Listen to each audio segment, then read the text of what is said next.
అక్కినేని నాగ చైతన్య సమంతాలు త్వరలో పెళ్లి చేసుకోబోతున్నారని టాక్ చాలా రోజులుగా ఉంది. అయితే ఈ మధ్య ఈ టైప్ వార్తల డోస్ కొంచెం తగ్గింది, కానీ అసలు విషయం అయితే ఇంకా నానుతూనే ఉందండి.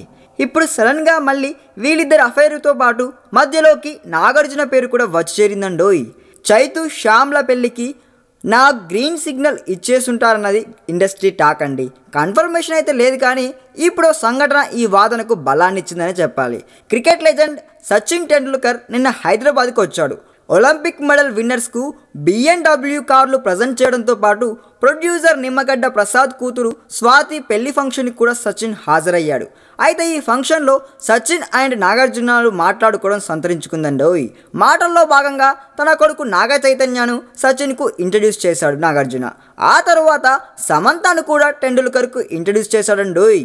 చైతుని పరిచయం చేయడం పెద్ద విషయం కాదు, కానీ ఇంతకు సమంతను ఎందుకు పరిచయం చేయాల్సి వచ్చింది? చూపర్లకు ఇదే శాకండోయ్.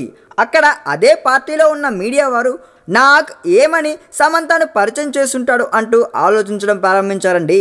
ఆల్రెడీ ఆ పక్కనే అఖిల్ అండ్ శ్రియా భూపాల్ కూడా చక్కర్లు కొడుతున్నారులే. ఇకపోతే ఇప్పుడు చాలా ప్రశ్నలకు మనకు ఈజీ ఆన్సర్స్ దొరికినట్లే కదండి. ఈ వీడియో మీకు నచ్చినట్లయితే సబ్స్క్రైబ్ చేయండి. ఫిలిమి స్టార్స్ బోల్డ్ అంత న్యూస్ బోల్డ్గా.